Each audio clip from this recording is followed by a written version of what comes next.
I am Professor Rajendra Prasad, Head of Department Pulmonary Medicine, era medical college Lucknow. इसके पहले मैं वल्लभ भाई Patel chest institute का निर्देशक रह चुका हूँ और केजी मेडिकल यूनिवर्सिटी में मैं बहुत लंबे समय तक प्रोफेसर एंड हेड रह चुका हूँ पल्मोनरी मेडिसिन विभाग में। और मैं institute of medical sciences Saifai, जो अब मेडिकल यूनिवर्सिटी है, उसका मैं डायरेक्टर भी रह चुका हूँ। ट्यूबरकुलोसिस एक ऐसा शब्द है जिसको सुनते हैं आज के दिन भी तो पब्लिक में ऐसी कुछ धारणा बन गई है कि बहुत डरावना शब्द है। लेकिन मैं इस विभाग में और इन बीमारियों का इलाज करते हुए मुझे लगभग 45 साल से ज़्यादा हो गया। मैंने लाखों टीबी मरीजों का इलाज मैंने स्वयं किया हुआ और इस बैकग्राउंड के साथ मैं आपको बताता हूं कि टीबी से डरने की कोई आवश्यकता नहीं। टीबी 100% हमारे हिसाब से ठीक होने वाला रोग है। ये मैं इसलिए कह रहा हूं कि मैं इतने मरीजों को ठीक कर चुका हूं। दूसरा, मरीज की तरफ से कि मरीज को दवा जो लिखी जाए उसे पूरा करना चाहिए, बिना नागा के करना चाहिए।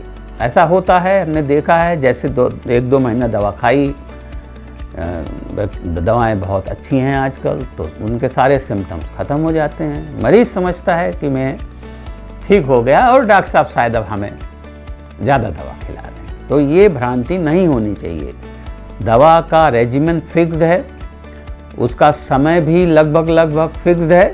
थोड़ा बहुत आगे पीछे किया जा सकता है, लेकिन मिनिमम ड्यूरेशन तो फिक्स है। दवा को पूरी तरह से जितना निर्देशित है आपको डॉक्टर द्वारा, अस्पताल द्वारा, सब दवाएं उतना पूरा करना चाहिए। तब टीबी हमारे हिसाब से 100% ठीक होने वाली रोग। ट्यूबरकुलोसिस के बारे में जब मैं 2021 में बात कर रहा हूं, लेकिन बड़ा दुर्भाग्य की बात है, पिछली साल हमारे ही देश में, मैं पूरे वर्ल्ड का फिगर नहीं कोट करना चाहता, हमारे ही देश में लगभग 4 लाख से ज़्यादा लोग ट्यूबरकुलोसिस से मरे 2019 में सॉरी। और लगभग 1200 लोग हर दिन ट्यूबरकुलोसिस से मरते हैं इस भारतवर्ष में। ये भी कहा जाता है कि हर 3 मिनट में 2 मरीज मरते हैं। तो उसका कारण क्या है? कारण ये है कि इलाज का सही से ना हो पाना। अब इलाज भी, अगर मैं 2021 में बात कर रहा हूँ, तो इलाज को भी बहुत सिंप्लीफाई कर दिया गया। तो हमारे पास 3-4 रेजिमेन हैं जो टीबी के इलाज में यूज़ हो रहे हैं। एक तो वो जो नया मरीज है या पुराना भी मरीज है लेकिन उसमें उसके बैक्टीरिया रेजिस्टेंस नहीं हुए हैं, उनका एक रेजिमेन है जिसे हम स्टैंडर्ड शॉर्ट कोर्स कीमोथेरेपी कहते हैं। दूसरा रेजिमेन, अब पहले एक आइसोनियाजिड रेजिस्टेंस होती, एक ड्रग का रेजिस्टेंस। आइसोनियाजिड ड्रग ऐसी जो बहुत पहले से टीबी में यूज़ हो रही है, तो इसका रेजिस्टेंस थोड़ा मिलता है देश में, हमारे भी। तो इसके लिए भी अब रेजिमेन फिक्स कर दी गई। वही जो ड्रग सेंसिटिव का ट्रीटमेंट है वही इसका भी है, लेकिन इसमें जो आइसोनियाजिड से वो रेजिस्टेंस हो गया है तो उसकी जगह लियोफ्लॉक्सिन रख दी गई है। और ये रेजिमेन जो है वो मतलब 6 से 9 महीने तक का दिया जाता है। उसके बाद हम MDR का रोग आता है। MDR बहुत डर लगता लोगों को, बात डरावनी है। MDR जो है वो भगवान ने नहीं दिया। मैं हमेशा कहता हूँ ये गलत दवा करने से, दवा को छोड़ के करने से बैक्टीरिया जो है रेजिस्टेंस हो जाता है, MDR और XDR हो जाता है। MDR के लिए भी इस टाइम हमारे पास सिर्फ 2 रेजिमेन है। एक शॉर्टर रेजिमेन है जो 9 से 11 महीने का, और एक लॉन्गर रेजिमेन है जो 18 से 20 महीने का। एक बात और हम बताना चाहते हैं कि सरकार के पास जो नेशनल टीबी एलिमिनेशन प्रोग्राम चल रहा है, जिसमें हमारे प्रधानमंत्री जी का ड्रीम है कि हम इंडिया से टीबी को 2025 तक भगा दें, जबकि WHO कहता है 2030 तक। बहुत काम हो रहा था, कोविड ने थोड़ा सा सेटबैक किया है, लेकिन फिर काम लाइन पर काफ़ी तेज़ी से बढ़ रहा है।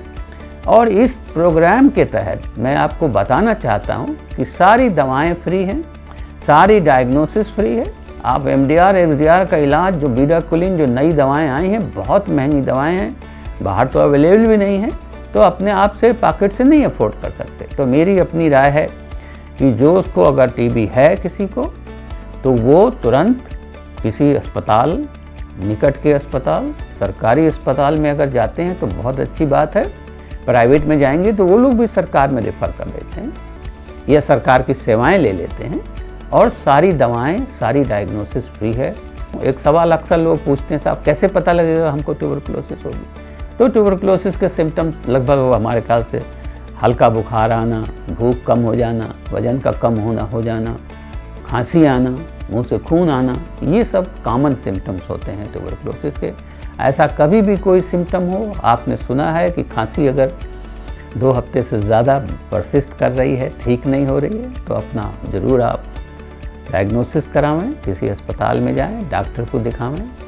अपनी टीबी अगर है तो उसका निश्चित अवधि पर पूरी तरह से इलाज कराएं। डायग्नोसिस, वैसे मैंने कहा, मैं फिर कहना चाह रहा हूँ, सारी सुविधाएं सरकार में फ्री है। अगर आप सरकार में जाएंगे तो हर चीज़ फ्री मिलेगी। धन्यवाद।